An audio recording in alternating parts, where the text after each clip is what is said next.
Rising champs academy के YouTube channel में आपका एक बार फिर से स्वागत है।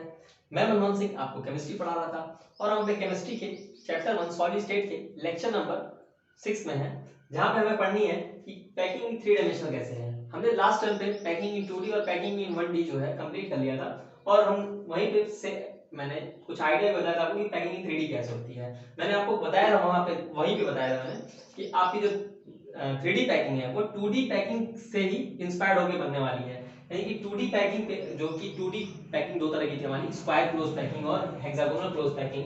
तो हमने स्क्वायर क्लोज पैकिंग में क्या किया, हमने स्क्वायर क्लोज पैकिंग को स्टैक कर दिया सीधे सीधे। तो हमारा जो पैकिंग हमें ऑब्जर्व हुआ वो हमें क्या मिला, हमें वो मिला 3D close packing made from 2D square close packing, हमें एक तरह की मिल गई। और नेक्स्ट जो हमें मिला, हमें क्या मिला कि हेक्सागोनल क्लोज पैकिंग थी, हमने उसके ऊपर हेक्सागन रखने की कोशिश की तो हमें दो तरह के मिले। ठीक है, एक तीसरा तरह का भी मिलता है जो कि देखने को ऑब्जर्व नहीं होता है क्योंकि उसकी एफिशिएंसी कम होती है, कि अगर हमने एक हमारे हेक्सागोनल लेयर है उसके ऊपर हमने जस्ट परपेंडिकुलरली, जैसे हमने 2D स्क्वायर क्लोज पैकिंग हमने किया है कि हमने जो ये एटम्स हैं इसके ऊपर लाके सीधे सीधे परपेंडिकुलरली रख दिया है। परपेंडिकुलरली रखने से क्या हो गया कि इसकी स्टैक बन गया। जैसे मैंने बताया था आपको, एग्स रख रहे हैं आप, अंडे रख रहे हैं अगर आप, तो अंडे के ऊपर अंडा ऐसा आपने स्टैक करते चले गए, अंडे के ऊपर अंडा आप स्टैक करते चले गए तो आपको मिल गया क्या कि आपको 3D स्ट्रक्चर तो मिल गया। तो अगर मैंने हेक्सागन क्लोज पैकिंग में ऐसा किया तो उसमें भी जो स्क्वायर क्लोज पैकिंग में जो पॉइंट्स आ रहे थे, यानी कि एफिशिएंसी जो है इसकी भी घट जाएगी।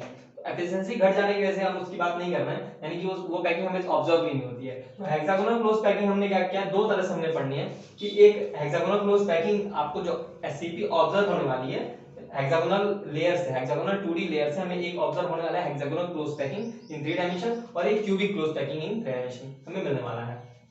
उनकी बात कर लेते हैं कैसे बनता है वो। आप यहाँ पे देख रहे हैं लेयरिंग जो है, जो एटम्स के लेयर रखे हुए हैं, एक ब्लैक लेयर है एक रेड लेयर है, रेड लेयर अपर लेयर है और ब्लैक लेयर पीछे वाली लेयर है, नीचे वाली लेयर है।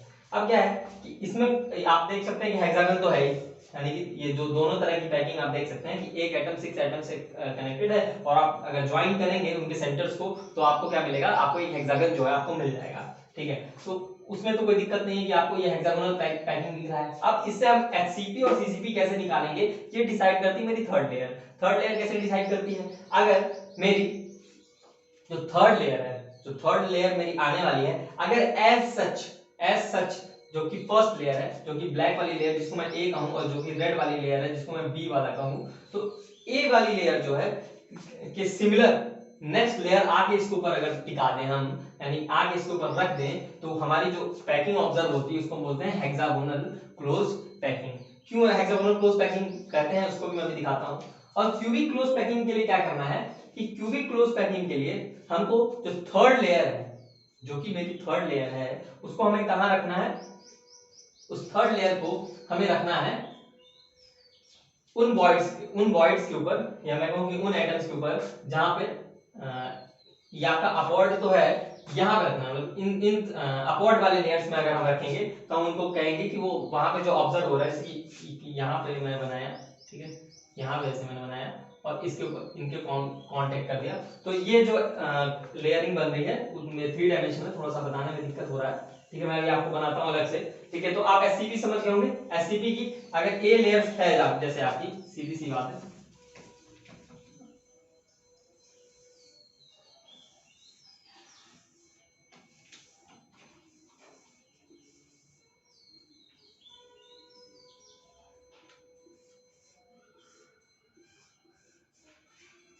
अब आप नेक्स्ट एटम जो रख रहे हैं, अगर नेक्स्ट एटम आपने कहां रखा है, नेक्स्ट एटम आपने इन डाउनवर्ड वॉइड्स पे रखा है, इन डाउनवर्ड वॉइड्स पे रखा है, अगर आपने डाउनवर्ड वॉइड कौन सा, ये है डाउनवर्ड वॉइड, तो आपको जो ऑब्जर्व हो रहा है, अब थर्ड लेयर जब रखेंगे, थर्ड लेयर जो रखेंगे हम अगर हेक्सागन के सिमिलर ऐसे इसके ऊपर ही रख देंगे तो हमें जो ऑब्जर्व लेयर मिलेगी वो हमें क्या मिलेगा, हमें कुछ ऐसा मिलेगा।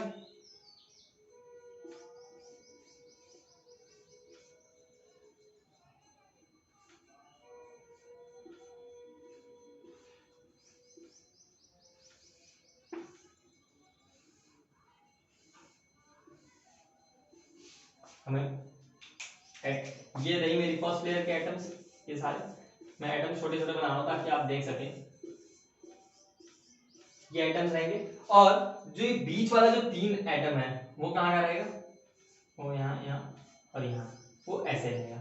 ठीक है, यानी कि एक लेयर नीचे की साइड, एक लेयर ऊपर की साइड, और बीच वाली लेयर जो है, जो कि रेड वाली लेयर है, जो कि यहाँ मैंने ब्लैक में बनाया है, वो है। यानी कि इस तरह से जो है अगर आपको मिलेगा तो आपको हेक्सागन बनता हुआ दिख रहा है। ठीक है, तो ये हेक्सागोनल क्लोज पैकिंग हुआ कि नहीं हुआ? हाँ ना भाई, आपको समझ में आया हो तो बताइए भाई। एक बार फिर से समझा देता हूं मैं कि हेक्सागोनल क्लोज पैकिंग करने के लिए हमने क्या किया। Hexagonal close packing in 3 dimension में बनाने के लिए क्या हमने 2 डायमेंशन हेक्सागोनल क्लोज पैकिंग लिया, वहां से हम जो है 3D पैकिंग बनाने वाले हैं, यानी कि 3 डायमेंशन बनाने वाले हैं। तो हमने हेक्सागोनल लेयर लिया, उसके जो डाउनवर्ड वाले वॉइड से, डाउनवर्ड वाले वॉइड पे पहली लेयर रख दी। डाउनवर्ड वाले वॉइड आपको दिख रहे हैं, जो जिनका पॉइंट, जो कि ना उनका जो पॉइंटिंग जो डाउनवर्ड है, उन डाउनवर्ड वॉइड्स के ऊपर हमने क्या किया, रेड वाले आइटम्स को बिछा दिया। ठीक है, यानी कि जो स्टैकिंग करनी थी हमने रेड वाले आइटम्स की उसके ऊपर कर दी। और जो नेक्स्ट लेयर है, जो कि थर्ड लेयर आएगी मेरी, थर्ड लेयर को हम एज इट इज जो कि फर्स्ट लेयर थी उसके एकदम सापेक्ष, उसके परपेंडिकुलरली अगर हम रख दे, देखिए परपेंडिकुलरली रखा हुआ है कि नहीं रखा हुआ है, एकदम ये वाला आइटम के परपेंडिकुलर ये है, इस वाले के ये है, इस वाले के ये है, तो परपेंडिकुलरली अगर हमने रख दिया है तो हमें क्या मिला है, हमें मिला है एक हेक्सागोनल क्लोज पैकिंग हमें ऑब्जर्व हुई है।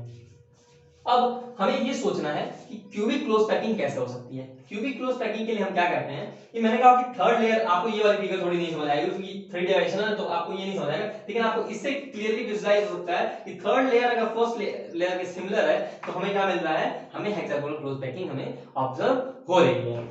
चलिए अब हम लोग बात करते हैं क्यूबिक क्लोज पैकिंग हमारा कैसे बनता है। हेक्सागोनल क्लोज पैकिंग हमने समझ लिया कि हमने एक हेक्सागन के लेयर बिछाया, ठीक है, उसके ऊपर हमने दूसरी हेक्सागन की जो लेयर बिछाई वो हमने क्या रखी, जो डाउनवर्ड वाइड्स हैं या अपवर्ड वाइड्स हैं उनके ऊपर एक बार बिछाना चालू किया और उनके ऊपर रख दिया हमारा हेक्सागोनल लेयर, तो हमारे क्या मिला, हेक्सागोनल क्लोज पैकिंग हमें ऑब्जर्व हुई। उसको मैंने आपके अभी पहले बना के दिखा दिया है। अब हम बात करते हैं कि क्यूबिक क्लोज पैकिंग कैसे बनती है। क्यूबिक क्लोज पैकिंग बनाने के लिए मैंने आपको एक फिगर बनाई है। इस फिगर को बनाने से ये है कि आपको कुछ समझ में आएगा कि कैसे हो रही है लेयरिंग। ठीक है, फर्स्ट लेयर आपने हेक्सागन की बिछा दी, क्योंकि मैंने कहा कि ये 3D पैकिंग है, ये 2D हेक्सागोनल लेयर से बनने वाली है। ठीक है, तो हमने एक पहली लेयर जो है हेक्सागन की, ये भी हेक्सागोनल लेयर है कि ये भी हेक्सागोनल लेयर होगी, इसमें कोई नो डाउटली, इसमें कोई मतलब डाउट वाली बात ही नहीं है। लेकिन मैंने इसके 3 एटम्स, इनके 3 एटम इसलिए बताए हैं ताकि आपको समझ में आए कि पैकिंग कैसे मतलब स्टैकिंग कैसे हो रही है। ठीक है, अब जरा से ध्यान देते हैं कि ये जो हमारा क्या है, ये एक हेक्सागोनल लेयर है। ठीक है, इसके डाउनवर्ड साइड पे हमने रेड वाले आइटम्स को रखा है, इसके डाउनवर्ड साइड पे हमने क्या रखा है, अपने रेड वाले आइटम्स को हमने, इसके डाउनवर्ड रेड वाले आइटम्स को हमने क्या किया है, डाउनवर्ड वाले वॉइड्स पे रखा हुआ है। ठीक है, रेड वाले आइटम्स को हमने क्या किया, डाउनवर्ड वॉइड्स पे रख दिया है। और जो ये ब्लू वाले आइटम्स हैं, ब्लू वाले आइटम्स हैं उनको हमने अपवर्ड वॉइड्स पे रखा है। कब रखा है, जब ये लेयर इसके ऊपर रख गई है, यानी कि हमने ये ब्लू वाले आइटम्स हैं इनको कहां रखा है, हमने जितने भी अपवर्ड वॉइड्स हैं उनके ऊपर रखा हुआ है। अपवर्ड वॉइड्स कौन कौन से हैं भाई, जरा सा वो भी देख लेते हैं हम। ठीक है, जो अपवर्ड वॉइड्स हैं इनको, अपवर्ड वॉइड्स मैं इनको लिख रहा हूं अपवर्ड वॉइड्स, लेकिन लेयर ये कौन सी है, लेयर सी है, ये डाउनवर्ड वॉइड पे रखे गए हैं, डाउनवर्ड वॉइड, लेकिन लेयर कौन सी इनकी, लेयर बी है और ये लेयर ए है। ठीक है, यानी समझ पा रहे हैं आप कैसे रखी है, पहली लेयर ये रखी है कहां पे, ये एज इट इज पहली लेयर बिछा दी गई है, उसके ऊपर दूसरी लेयर रेड वाली कैसे रखी गई है, जो भी डाउनवर्ड वॉइड्स हैं उनके ऊपर रखी गई है, और थर्ड लेयर जो है हमारी अपवर्ड वॉइड की, उनको ऐसे रखा गया है। तो इससे हमारा क्या ऑब्जर्व होता है, इससे, और अब नेक्स्ट लेयर जो आएगी, जो हमारी फोर्थ लेयर आएगी, यानी कि जो कि हमारी नेक्स्ट लेयर फोर्थ लेयर आएगी, वो लेयर ए की तरह होगी, यानी कि इसके ऊपर जो लेयर होगा वो लेयर ए की तरह ही होगा, सिमिलर होगा। ठीक है, तो इसलिए हम इसको जनरली बोलते हैं, 3 तरह की लेयर है, तो इसको हम क्यूबिक क्लोज पैकिंग को बोलते हैं कि एबीसी क्लोज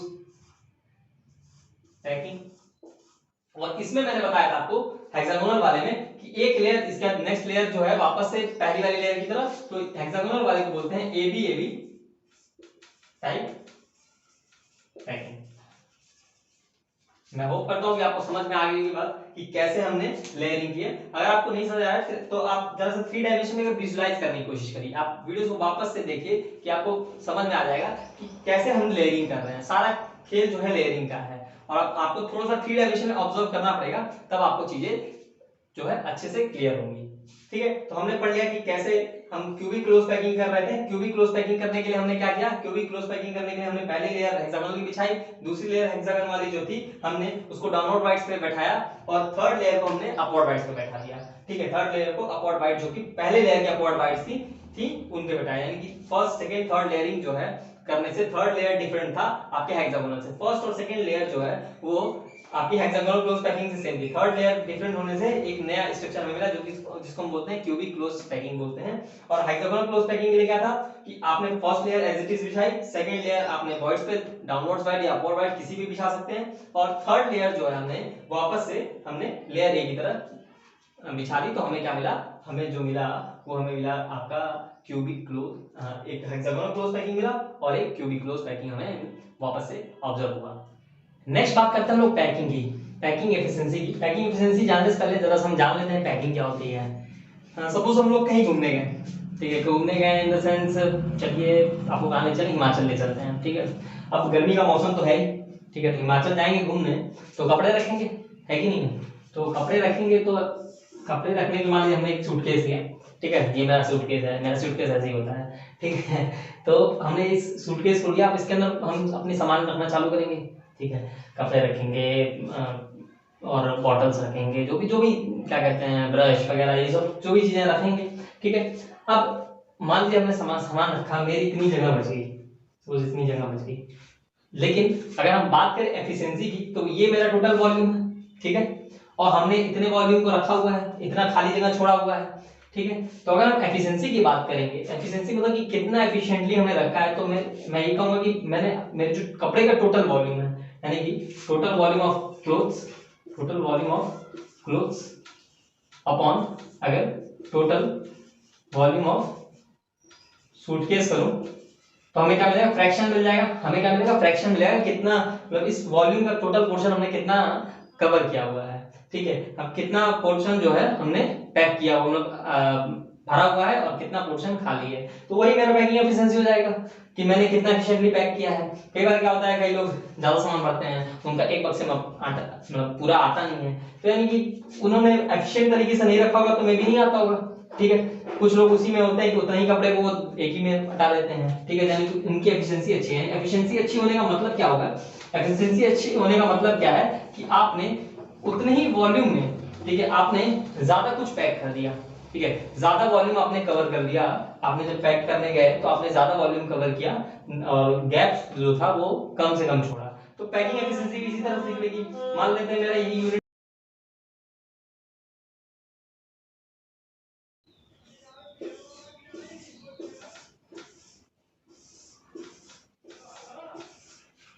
ये मेरा यूनिट सेल। अब यूनिट सेल में क्या है कि हमारे आइटम्स हैं, ये सिंपल प्रिमिटिव टाइप का है, ठीक है, अभी बताता हूं। अब यूनिट सेल में अगर आपको पैकिंग एफिशिएंसी डिफाइन करनी है तो इसके लिए क्या करेंगे, टोटल वॉल्यूम ऑफ एटम्स, भाई ये एटम्स एक यूनिट सेल को बनाने में जितना जितना आप अपना वॉल्यूम दे रहे हैं, पूरा तो नहीं दे रहे हैं, ये 1/8 पोर्शन अपना दे रहे हैं इसके अंदर, ठीक है, तो इतना volume, total volume of the atom, सारे एटम को कंबाइन करके जो भी वॉल्यूम एक यूनिट सेल के अंदर आ रहा है उसको, और upon total volume of unit cell कर देंगे, इनटू 100 करना पड़ेगा, एफिशिएंसी निकालनी है तो 100 करना पड़ेगा, तो यानी कि हमारा क्या रहेगा, इनटू 100 करने पे हमें मिल जाएगा पैकिंग एफिशिएंसी। यानी पैकिंग एफिशिएंसी निकालने के लिए आपका ये जनरल फार्मूला जो है यही है, अब इसी का यूज करते हुए हम आगे जो है पैकिंग एफिशिएंसी निकालेंगे, ठीक है। तो हम लोग शुरू करते हैं कि पैकिंग एफिशिएंसी सबसे पहले हम सिंपल प्रिमिटिव की निकालेंगे कि सिंपल प्रिमिटिव यूनिट सेल की पैकिंग एफिशिएंसी कैसे निकलती है। तो यही है हमारा फिगर, ठीक है, इसको अच्छे से बना लेते हैं, ठीक है।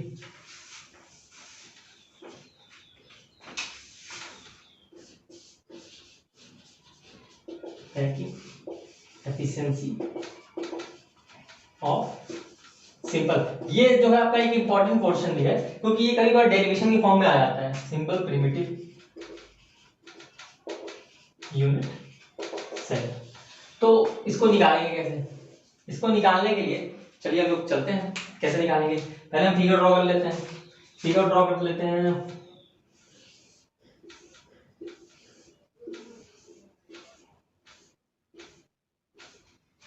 ये हमारा यूनिट सेल हो गया और उसके अंदर ये एटम्स हो गए।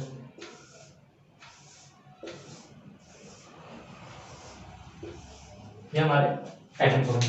तो अगर इसको मैं मतलब क्लियरली बड़े में विजुलाइज करूं, ठीक है, अगर मैं फ्रंट पोर्शन को लेता हूं, फ्रंट पोर्शन को अगर लूं तो ये मेरा ऐसे होगा, इस फॉर्म में होगा सिंपल प्रिमिटिव यूनिट सेल में, क्योंकि इसका 1/4 ऐसे होगा, ऐसे होगा, ऐसे होगा, और ये जो है आपके यूनिट सेल की क्यूब की एक फेस है वो भी इसी तरह से पीछे वाले के साथ भी ऐसे होगा, पीछे पीछे भी एक आइटम होगा ऐसे, ठीक है, तो उसको नहीं बता रहे, ठीक है, आप इसे ऐसे समझिए कि ये है और ये आपका ए है। अब मैं बताता हूँ ये क्या है? और ये आर जो है वो रेडियस है आपका। अब मैं इसके लिए मतलब इसको पूरा कंप्लीटली सॉल्व करने के लिए मैं कुछ पैरामीटर्स डिफाइन करता हूँ, जिसमें से मैं कहूंगा कि आर जो है वो मेरा क्या है, आर मेरा है रेडियस ऑफ एटम, आर जो है मेरा क्या है वो रेडियस है एटम का, और ए जो है स्मॉल ए वो मेरा एज है यूनिट सेल। यूनिट सेल की एज लेंथ जो है वो क्या है मेरा, ए से मैंने डिनोट किया है।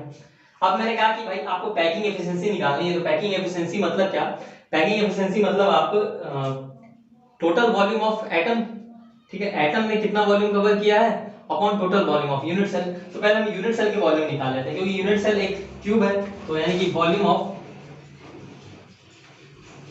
यूनिट सेल क्या हो जाएगा, क्योंकि एक क्यूब है, क्यूब का वॉल्यूम क्या होता है भैया, ए क्यूब होता है, यानी सिंपल सी बात है, ए था तो ए से हमने ए क्यूब निकाल दिया, ठीक है, इसमें कोई टेंशन वाली बात नहीं है, ठीक है, ए क्यूब मेरा आ गया वॉल्यूम ऑफ यूनिट सेल। अब हम volume of atoms, volume cover या occupy, volume occupy by atoms, atoms ने कितना वॉल्यूम ऑक्यूपाई किया मेरे भाई, तो पहले जो टोटल नंबर ऑफ एटम्स जितने होंगे, तो टोटल हम जानते हैं सिंपल प्रिमिटिव के अंदर टोटल नंबर ऑफ एटम्स क्या होते हैं, 1 होते हैं, total contribution of total atom कितना होगा उसमें, एक एटम का कंट्रीब्यूशन होगा, क्योंकि 8 एटम्स है साइड से, 8 एटम का कंट्रीब्यूशन 1/8, तो टोटल 1 एटम होंगे, यानी कि इसके अंदर जो है एक एटम होता है वॉल्यूम बाय एटम क्या हो जाएगा 4/3 पाई आर क्यूब, क्योंकि एक स्फीयर का वॉल्यूम आर जो है रेडियस है, और एक स्फीयर का जो है क्या होता है वॉल्यूम 4/3 पाई आर क्यूब होता है, तो हम वहां से कहते हैं वॉल्यूम ऑक्यूपाई बाय एटम जो है वो 4/3 पाई आर क्यूब हो गया, और इसी को लिखते हैं volume occupy by atoms in simple primitive unit cell. Simple primitive के अंदर भी वही 4/3, क्योंकि 1 into 4/3 लिख देंगे, ठीक है, क्योंकि उतना ही वॉल्यूम है, एक ही atom, total contribution of atom 1 होता है, तो इसलिए 1/3 हो जाएगा। अब हम इसकी बात करते हैं कि हमारा वॉल्यूम ऑफ यूनिट सेल भी आ गया और वॉल्यूम ऑफ सिंपल और वॉल्यूम ऑफ बाय एटम्स भी आ गया। अब मैंने दोनों हमारे पास आ गया, तुरंत डिवाइड कर देंगे तो हमारा आ जाएगा, तो डिवाइड कर देते हैं, पैकिंग एफिशिएंसी बराबर क्या हो जाएगा, पैकिंग एफिशिएंसी क्या हो जाएगा, volume occupy by simple primitive unit cell divide by volume occupy by atoms of unit cell, ठीक है, volume occupy by unit cell क्या हो जाएगा आपका इंटू 100 करेंगे, तो ये हो जाएगा आपका 4/3 pi R cube upon A cube, ठीक है। आप देख सकते हैं कि आर, ये इक्वेशन आर में है, ये ए में है, ठीक है, यानी कि ऊपर वाला जो आर में ए में है, अगर हम आर और ए के बीच का रिलेशनशिप एस्टेब्लिश कर पाए तो हम पैकिंग एफिशिएंसी निकाल लेंगे। तो आर और ए के बीच में जैसे हम रिलेशनशिप एस्टेब्लिश करने जाते हैं तो हमको यहाँ पे आना पड़ेगा, यहाँ पे आके देखेंगे क्या है कि ये जो यहाँ से लेकर यहाँ की दूरी है, यही तो ए है हमारा, और अगर हम ध्यान से और देखें तो यहाँ से यहाँ की दूरी आर है, यहाँ से यहाँ की दूरी भी क्या है r है। तो यानी कि हम ये कह सकते हैं कि टोटल a की डिस्टेंस है वो 2r के बराबर है। टोटल a की डिस्टेंस जो है वो कितने के बराबर है, 2r के बराबर है। तो यहां से क्या हो जाएगा, लिख सकता हूं a बराबर 2r, यहां से हमें मिलेगा, तो मैं कहाँ गया, हाँ चलिए यही लिख देते हैं, 4/3 पाई आर क्यूब रहने देते हैं ऐसे ही। और अब a बराबर 2r है तो उसी में पुट कर देते हैं, a बराबर 2r पुट करेंगे तो 8r क्यूब आ जाएगा। ठीक है, 8r क्यूब आ जाएगा, तो r क्यूब से r क्यूब कैंसिल हो जाएगा और आपको यहाँ से 4 टू ये हो जाएगा, तो यहाँ से हो जाएगा आपको पाई/6 मिल जाएगा। यानी कि पैकिंग एफिशिएंसी कितनी होगी, पाई/6 इंटू 100 कर लीजिए, इंटू 100। ठीक है, अब आप निकालेंगे, अगर इसको सॉल्व करेंगे तो आपको, अब मैं फर्दर सॉल्व कर सकते हैं, लेकिन आप अगर सॉल्व करेंगे आपको लगभग 52.4% आपको मिल जाएगा। यानी सिंपल प्रिमिटिव यूनिट सेल का जो पैकिंग एफिशिएंसी होती है वो कितनी होती है, 52.4। मैं मैथमेटिक्स में समय नहीं वेस्ट करूंगा, मैं सॉल्व करके आपको दिखाऊं डिवाइड, इतना तो आप वो होंगे ही कि आप डिवाइड कर लेंगे। ठीक है, अब 12th में आके मैं डिवाइड करना तो नहीं सिखा सकता, मैथ क्लास में ही आप सीख लीजिएगा कि साकेत सर या श्रीधर सर से आप अगर डिवाइड नहीं आता होगा तो सीख लीजिएगा। ठीक है, तो आपको ये समझ आएगा कि सिंपल प्रिमिटिव यूनिट सेल में कैसे हम पैकिंग एफिशिएंसी निकालते हैं। पैकिंग एफिशिएंसी निकालने का ही तरीका यही है कि आपको क्या करना है कि आपको total volume occupied by atoms निकालना है और total volume of unit cell निकालना है, दोनों को डिवाइड कर देना है और आपको मिल जाएगा कि पैकिंग एफिशिएंसी क्या है। ठीक है, तो अब हमने कर लिया कि सिंपल प्रिमिटिव यूनिट सेल की पैकिंग एफिशिएंसी कैसे निकालते हैं। अब हम बात करते हैं फेस सेंटर्ड यूनिट की सेल की कैसे पैकिंग एफिशिएंसी हम निकालने वाले हैं। हम बात करते हैं फेस सेंटर्ड क्यूबिक स्ट्रक्चर में कैसे हमारा पैकिंग एफिशिएंसी निकलने वाला है। तो फेस सेंटर्ड क्यूबिक स्ट्रक्चर के लिए हम बना लेते हैं फेस सेंटर्ड क्यूबिक स्ट्रक्चर एक बार।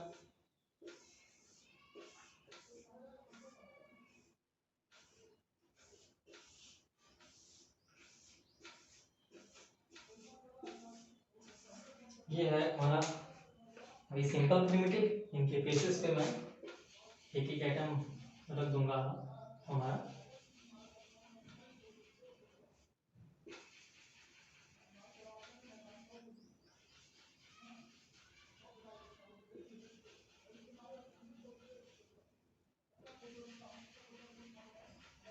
तो हमें ये देख सकते हैं ये फेस सेंटर्ड क्यूबिक स्ट्रक्चर है हमारा। ठीक है, फेस सेंटर्ड क्यूबिक स्ट्रक्चर है अगर हमारा, तो हम इसमें क्या करेंगे, इसका अगर हम एक ये व्यू देखें, मतलब फ्रंट व्यू देखें, फ्रंट व्यू में कुछ ऐसा होगा, ये एक आइटम ऐसा है। ठीक है, ये आपका फेस सेंटर वाला आइटम है। ठीक है, एक आइटम ये है और ये है, मतलब कि ये वाला देखिए, इस वाले आइटम के नेबर में ये वाला आइटम होगा, ये वाला होगा, ये होगा, लेकिन ये दोनों आइटम आपस में नेबर नहीं होंगे, ये दोनों नेबरिंग नहीं होंगे, ये दोनों, मतलब कि इसके जो अगर मैं कहूँ कॉर्नर्स के आइटम होते हैं वो उनका आपस में कांटेक्ट नहीं होता है। ठीक है, उनका कांटेक्ट जो होता है वो फेस वाले से होता है। तो भाई मेरे फेस वाले से अगर है तो मैं इनके बीच में भी रिलेशनशिप एस्टैब्लिश करके आपको दिखाता हूँ। ठीक है, तो अगर मैं यहाँ पे बात करूँ तो यहाँ पे जो अरेंजमेंट है इसमें आपका जो क्यूब की फेस क्या कौन सी है, चलो उसकी बात कर लेते हैं। तो ये हमारी क्यूब की फेस है, यानी कि ये जो है this is A and this is also a. ठीक है, क्यूब की फेसेस कौन सी हैं, इस फिगर से आप समझ सकते हैं कि इसी फिगर्स को मैंने बड़ा बड़ा करके एटम्स के फॉर्म में करके दिखाया है, क्योंकि यहाँ पर अगर एटम बड़ा बड़ा कर दूंगा तो आपको ये पीछे वाले फेसेस के एटम्स नहीं दिखेंगे, तो इसलिए ये एक स्मॉल व्यू है। ठीक है, एटम्स को एक पॉइंट मान के किया गया है और ये एक्चुअल व्यू है। तो एक्चुअल व्यू से आप देख रहे हैं कि आपको ये चीज देखने को मिल रही है। अब फिर से इसमें वही पैकिंग एफिशिएंसी निकालनी है, तो सिंपल सी वही बात है कि हमारा वॉल्यूम जो निकालना पड़ेगा हमें, volume of unit cell. Volume of unit cell क्या है, यूनिट सेल एक क्यूब है, यूनिट सेल अगर एक क्यूब है तो उसका वॉल्यूम क्या होगा, ए क्यूब होगा, कोई टेंशन की बात नहीं है। वॉल्यूम ऑफ एटम, एटम को भी स्फीयर होता है तो उसका वॉल्यूम क्या होता है, अगर रेडियस आपका r है तो क्या हो जाएगा 4/3 पाई r क्यूब हो जाएगा भाई, पाई r क्यूब हो जाएगा। अगर आपका volume of atom 4/3 pi r cube हो गया, अब टोटल वॉल्यूम ऑफ इन एफसीसी यूनिट सेल में total volume occupied by atoms in FCC क्या हो जाएगा, क्योंकि टोटल वॉल्यूम की बात कर रहा है, क्योंकि एक FCC यूनिट सेल में कितने एटम्स होते हैं, 4 होते हैं, 4 into volume of one atom, तो यानी कि 4 इंटू 4/3 पाई आर क्यूब हो जाएगा मेरा भाई। 4 इंटू 4/3 पाई आर क्यूब हो गया, तो इसको मैं लिख सकता हूँ 16/3 पाई आर क्यूब। ठीक है, पैकिंग एफिशिएंसी की निकालने से पहले मैं पैकिंग एफिशिएंसी डायरेक्ट लिख सकता हूँ, लेकिन जरा सा हम एक रिलेशनशिप एस्टेब्लिश कर लेते हैं। यहाँ से रिलेशनशिप आप यहाँ से एस्टेब्लिश नहीं कर सकते हैं, जैसे पिछले वाले में था सिंपल क्यूबिक में, तो क्योंकि दोनों एटम पास पास में थे तो हमने कह दिया था कि A बराबर 2R हो जाएगा। लेकिन यहाँ पे ऐसा नहीं हो सकता भाई, क्योंकि A जो है आपका वो 2R के बराबर नहीं है, क्योंकि ये R एक यहाँ रहा, एक R यहाँ रहा, और ये बीच में कुछ गैप है जो कि हमें पता नहीं कितना गैप है। तो उसको निकालने के लिए हम यहाँ से निकालने की कोशिश करते हैं कि अगर हम डायगोनली देखें तो ये डायगोनल पे मेरा ये यहां से यहां तक की दूरी r, यहां से यहां तक 2r और यहां से यहां तक r, तो यानी कि अगर ये डायगोनल की बात करें तो डायगोनल की लेंथ क्या है 4r है। लेंथ ऑफ डायगोनल अगर मैं ऐसे लिखूं, लेंथ ऑफ डायगोनल आपका 4r है। ठीक है, और अगर मैं यहां से देखो ये परपेंडिकुलर होता है, अगर ये एक साइड मेरी a है, ये मेरी a है, तो डायगोनल की लेंथ क्या होगी, डायगोनल की लेंथ किसी भी स्क्वायर के लिए बात करते हैं तो क्या होता है वो √2a होता है, बराबर 4r। यहां से हमने एक रिलेशनशिप एस्टेब्लिश की। रिलेशनशिप किसके किसके बीच में एस्टेब्लिश की, हमने a और r के बीच में रिलेशनशिप हमने एस्टेब्लिश की। और इसका पता है आपको, क्योंकि पिछले सिंपल प्रिमिटिव में हमने देखा है कि अगर हमने रिलेशनशिप एस्टेब्लिश कर दिया, मैं डायरेक्ट डिवाइड करता अगर a³ by 16/3 pi r cube को 16/3 पाई r cube upon a cube करूं, तो वहां से a दूसरे पैरामीटर में है, r दूसरे पैरामीटर में है, तो उनको हम सॉल्व नहीं कर सकते हैं। तो उनको सेम पैरामीटर में लाने के लिए जरा सा हमें इसकी स्टडी करनी पड़ी। तो हमने इसके क्योंकि दोनों है तो लेंथ थी, उनको उनका पैरामीटर सेम करने के लिए हमने क्या किया, उनके बीच का रिलेशनशिप एस्टैब्लिश किया, कैसे उनको हम फाइंड करना है। अब हमने उनको फाइंड कर लिया, तो इसको जरा सा हम यहां से लिख सकते हैं a बराबर हो जाएगा 2√2r हो जाएगा। आप डिवाइड करेंगे तो आपको मिल जाएगा। ठीक है, √2 से डिवाइड करेंगे तो ये 2 इंटू √2 बचेगा, तो a बराबर 2√2r हो जाएगा। तो हम फिर से निकालने की कोशिश करते हैं पैकिंग एफिशिएंसी। पैकिंग एफिशिएंसी निकालने की कोशिश करेंगे तो क्या हो जाएगा भाई मेरा, सबसे पहले ऊपर लिखेंगे volume occupied by atoms in FCC upon volume of unit cell. तो भैया क्या हो जाएगा 16/3 पाई r क्यूब, और यहां पर आप देखेंगे a क्यूब की जगह मैं 2√2r का होल क्यूब लिख रहा हूं, 2√2r का होल क्यूब लिख रहा हूं। इसको भी थोड़ा सॉल्व करेंगे, क्या आएगा देखिए 16/3 पाई r क्यूब, और क्या क्या आने वाला है 2 का क्यूब करेंगे तो 8 हो जाएगा मेरे भाई, 8 हो जाएगा, और साथ में √2 भी है। ठीक है, √2 का करेंगे तो 2√2 इंटू √2 क्या हो जाएगा आपका 2 हो जाएगा, और √2 बचेगा, तो यानी कि r गुना 16 √2 r क्यूब हो जाएगा। r क्यूब से r क्यूब कट गया, 16 से 16 कट गया, आपका बचा क्या, आपका बचा पाई अपॉन 3√2 बचा। ठीक है, अब इस इंटू 100 कर लेंगे तो हमें परसेंटेज में मिलने लग जाएगा। ठीक है, मैं यहाँ पर 100 मल्टीप्लाई कर देता हूँ हर जगह। ठीक है, इंटू 100 था हर जगह। ठीक है, इंटू 100 हर जगह हमारा था। ठीक है, तो हम इसको सॉल्व करेंगे। इसको अगर हम सॉल्व करते हैं तो लगभग 74% के लगभग आता है। ठीक है, आपको ये सॉल्व करेंगे तो आपको 74% के लगभग आपको मिलने वाला है। ठीक है, तो आप यानी जो हमारा फेस सेंटर्ड क्यूबिक रिसर्च होता है उसकी अगर पैकिंग एफिशिएंसी की बात करेंगे तो कितनी होती है 74% होती है। अगर आप डिवाइड कर रहे हैं नहीं आ रहा है तो आप अपना श्रीधर सर या साकेत सर को कंप्लेन कर सकते हैं कि हमें डिवाइड नहीं आता, हमें डिवाइड बता दीजिए। ठीक है, लेकिन मेरे को लगता है कि इतनी तो डिवाइड सिंपल सी सब कोई कर लेंगे। ठीक है, √2 की वैल्यू रखिएगा और उसको सॉल्व कर लीजिएगा तो आपका डिवीजन जो है कंप्लीट हो जाएगा। तो हमने यहाँ पे सीखा फेस सेंटर्ड क्यूबिक स्ट्रक्चर का जो है पैकिंग एफिशिएंसी कितनी होती है 74%, और ये मैक्सिमम होती है, सबसे ज्यादा होती है, क्योंकि तीन तरह के यूनिट सेल हमें देखने, एक BCC मिलता है, एक FCC मिलता है, और एक सिंपल प्रिमिटिव मिलता है। तो इन तीनों में से हमें सबसे ज्यादा पैकिंग एफिशिएंसी किसकी देखने मिलती है 74%, और मोस्ट प्रोबेबल एग्जाम में यही आता है, क्योंकि यहाँ पर आपको थोड़ा सा कैलकुलेशन में दिक्कत है, 2 नंबर में प्रॉब्लम होगा, लेकिन आपको क्योंकि यही चीज आपको थोड़ा कंफ्यूज करती है कि बच्चे ये चीज नहीं निकाल पाते हैं। ठीक है, तो लेंथ ऑफ डायगोनल निकालना अगर आप सीख लेंगे तो आपको आसानी से, इसमें कोई बड़ी बात नहीं थी, आपने इजी से इस प्रॉब्लम को सॉल्व कर लिया। अब हम बात करते हैं बॉडी सेंटर्ड क्यूबिक अरेंजमेंट की पैकिंग एफिशिएंसी की। तो बॉडी सेंटर्ड क्यूबिक स्ट्रक्चर में हम अगर देख रहे हैं तो हमारे साथ 8 एटम्स बॉडी के कॉर्नर्स में प्रेजेंट है और एक एटम बॉडी के सेंटर में प्रेजेंट है। तो इसको अगर हम विजुलाइज करें तो अगर 3D, क्योंकि ये तो एक मेरा पॉइंट मॉडल है, ठीक है, क्योंकि हमने यहाँ एटम को पॉइंट के फॉर्म में लिखा है। अगर मैं इसका आपको स्ट्रक्चर दिखाने की कोशिश करूं तो इसका स्ट्रक्चर कुछ इस प्रकार से होता है कि ये आपका एटम है, ठीक, ये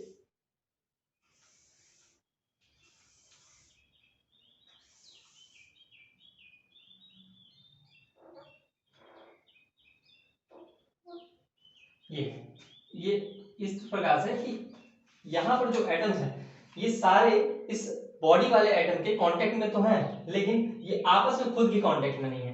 यानी कि इनका कांटेक्ट की बात करें, कांटेक्ट इनका कैसा है, तो कांटेक्ट इनका कैसे होगा, कांटेक्ट इनका ऐसा होगा कि भाई ये एटम इस कॉर्नर का है, ये बीच का बॉडी वाला एटम, और ये एटम जो है आपका कॉर्नर वाला। यानी कि इसमें ये तीनों कांटेक्ट में हैं और इनके बीच में कोई गैप नहीं है। बाकी सभी एटम जो हैं इनके इनके के बीच में भी थोड़ा सा गैप होगा, इनके बीच में, क्योंकि ये बीच में जो एटम है ये बड़ा एटम है, ये पॉइंट मॉडल है इसलिए पता नहीं चल रहा, लेकिन आप ऐसे समझिए कि ये इसमें ऐसा है, ठीक है।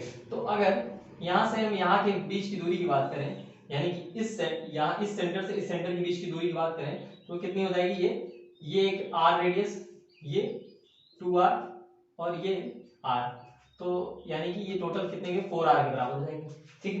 यानी कि टोटल डायगोनल की लेंथ जो है हमारी कितनी होगी, 4r के बराबर होगी, ठीक है। और अगर हम बात करें इस डायगोनल की लेंथ, ये तो रेडियस के रिस्पेक्ट में हो गया, लेकिन अगर हम एज लेंथ के रिस्पेक्ट में अगर हम बात करें, एज लेंथ यानी कि ये ए है अगर मेरा एज, तो इस एज लेंथ के रिस्पेक्ट में अगर हम डायगोनल की लेंथ की बात करें तो वो कैसे निकलती है, उसको निकालने के लिए क्या करते हैं, पहले तो पाइथागोरस थ्योरम इस फेस पे लगाते हैं, ग्राउंड वाले फेस पे लगाते हैं। ग्राउंड वाले फेस पे लगाएंगे तो भैया मेरी सीधे से सीधे हमें पता चल जाएगा ये डिस्टेंस कितनी हो जाएगी, √2a हो जाएगी, ठीक है। क्यों, क्योंकि ये 90 डिग्री बन रहा है भाई मेरा यहाँ पे, ठीक है, ये ए है, ठीक है, आप पाइथागोरस थ्योरम लगाओगे, ठीक है, 90 डिग्री है तो डायगोनल लेंथ क्या हो जाएगी, √2a हो जाएगी, सिंपल सी बात है। अब ये √2a हो जाएगी, ये a है हमारा, ठीक है, तो इसकी लेंथ कितनी हो जाएगी, इसमें भी पाइथागोरस थ्योरम लगा लेंगे। अगर ये मेरा सॉलिड एंगल जो है 90 डिग्री का जो है वहां से हम देखेंगे तो ये कितना हो जाएगा, ये मेरा ये √3a के बराबर हो जाएगा। यानी कि हम डायरेक्ट रिलेशनशिप से स्टार्ट कर रहे हैं क्योंकि हमने अब तक में हमने वॉल्यूम निकाल लिया है, ठीक है, वॉल्यूम ऑफ क्यूब कितना होगा, यानी कि यूनिट सेल का वॉल्यूम कितना होगा, वॉल्यूम ऑफ एटम कितना होगा, 4/3 पाई आर क्यूब। तो उसमें नहीं, उससे नहीं, मैं सीधे इस वाले में यूनिट सेल के रिलेशन से बात कर रहा हूँ। तो relation between a and r कैसे स्टैब्लिश किया हमने, स्टैब्लिश ये किया कि डायगोनल ऑफ क्यूब बराबर √3a के बराबर है डायगोनल, ठीक है।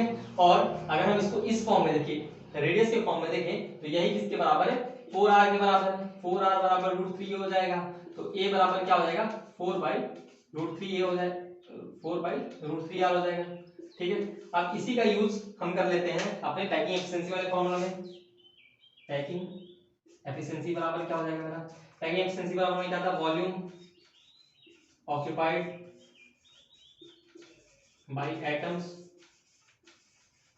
of BCC upon volume of a unit cell, जो कि किसके बराबर हो जाएगा मेरा, यहाँ पे बना ये, क्योंकि एक यूनिट सेल में कितने होते हैं, क्यूबिक स्ट्रक्चर के अंदर 2 एटम्स होते हैं, 2 एटम, एक एटम का वॉल्यूम 4/3 पाई आर क्यूब हो जाएगा, ठीक है। और वॉल्यूम ऑफ यूनिट सेल की बात करते हैं तो ये होता है a क्यूब, ठीक है, ये तो हमने पहले निकाला है, ये a क्यूब हो गया। अब a का रिलेशन यहाँ पर रख देंगे तो यहाँ से हमें क्या मिल जाएगा, हमें मिल जाएगा 8/3 पाई आर क्यूब और अपॉन इसको रखेंगे तो हमें मिलेगा 4/√3 आर क्यूब करेंगे, इसको सॉल्व करेंगे तो क्या मिलेगा, जरा सॉल्व कर लेते हैं, ठीक है। 8/3 पाई आर क्यूब अपॉन 4 का क्यूब करेंगे तो कितना मिलेगा, 64 मिलेगा, ठीक है। √3 का क्यूब करेंगे तो क्या मिलेगा, 3√3 मिलेगा, ठीक है। आर क्यूब करेंगे तो आर क्यूब भी मिलेगा, ठीक है। तो यहाँ से आर क्यूब से आर क्यूब कैंसिल आउट हो गया, ठीक है। 3 से 3 कैंसिल आउट हो गया, ठीक है, 8 8 10 ये हो जाएगा, ठीक है। इसको दोबारा दूसरे फॉर्म में कन्वर्ट करके लिखेंगे तो √3/8 पाई में मिलेगा। इसको फर्दर सॉल्व करते हैं। फर्दर सॉल्व करने का मतलब क्या है कि इसको फर्दर सॉल्व करेंगे तो 0.68 आएगा, ठीक है। और इसको परसेंटेज में कन्वर्ट करना है तो 100 से मल्टीप्लाई कर देना है, ठीक है, क्योंकि हमने फ्रैक्शन निकाला हुआ है। तो अगर इनटू 100 कर दे रहे हैं हम, यहाँ पे इनटू 100 कर दे रहे हैं तो हमें क्या मिल जाएगा, परसेंटेज मिल जाएगा, क्योंकि परसेंटेज हमारा हो जाएगा लगभग 68% लगभग, यानी समथिंग पॉइंट में भी आएगा, ऐसा कोई बात नहीं है, ठीक है। ठीक है, तो पैकिंग एफिशिएंसी आपकी जो कि क्यूबिक के लिए बीसीसी स्ट्रक्चर के लिए कितनी आ गई, 68% आ गई। ये एक सिंपल तरीका था, इससे आप सीख गए होंगे कि बीसीसी यूनिट क्यूबिक स्ट्रक्चर में कितनी पैकिंग एफिशिएंसी होती है, 68% होती है, ठीक है। तो आज हमने पैकिंग एफिशिएंसी में सीखा कि हमारा अगर सिंपल प्रिमिटिव है, सिंपल प्रिमिटिव है तो उसका पैकिंग एफिशिएंसी कितनी होगी, 52% के लगभग होगी। अगर हमारा एफसीसी है तो हमारी कितनी होगी, 74% होगी। और अगर हमारी बीसीसी है तो हमारी कितनी होगी, 68% होगी। तो आपको ये तीन डेरिवेशंस में लास्ट के दो डेरिवेशन तो एकदम अच्छे से आने चाहिए। फर्स्ट वाला तो इजी है वो तो भी आना चाहिए, ठीक है। अगर आप तीनों को अच्छा रहेगा तो एग्जाम में आपके 2 नंबर का सवाल ये अक्सर आता है, अक्सर एग्जाम में ये आता है डिराइव करने के लिए, तो आप डिराइव कर सकते हैं रिलेशन, ठीक है। या कभी कभी आपको ऐसा भी आ सकता है कि सिर्फ आपको इतना ही पूछ ले कि आप रिलेशनशिप एस्टेब्लिश करिए, रिलेशनशिप एस्टेब्लिश करिए ए और आर के बीच में इन बीसीसी यूनिट स्ट्रक्चर, तो आप इसको भी कर सकते हैं, ठीक है। तो इतना था आज के लिए, ठीक है। आज की वीडियो में हम बस इतना ही रहने देते हैं। नेक्स्ट टर्म पे जब आएंगे तो हम कुछ क्वेश्चंस प्रॉब्लम्स को सॉल्व करेंगे और हम अपने आगे के पोर्शंस वॉइड्स वगैरह को भी देखेंगे कि वॉइड्स वगैरह क्या होती हैं हमारे, ठीक है। तो अगर आपको वीडियो अच्छा लगा हो तो लाइक शेयर और सब्सक्राइब जरूर करिएगा। और अगर कोई भी डाउट हो आपको तो हमारे टेलीग्राम चैनल पे कांटेक्ट कर लीजिए या हमें कमेंट बॉक्स में मेंशन करके बताइए कि आपको कैसा लग रहा है लेक्चर, ठीक है। Thank you, keep rising and go ahead.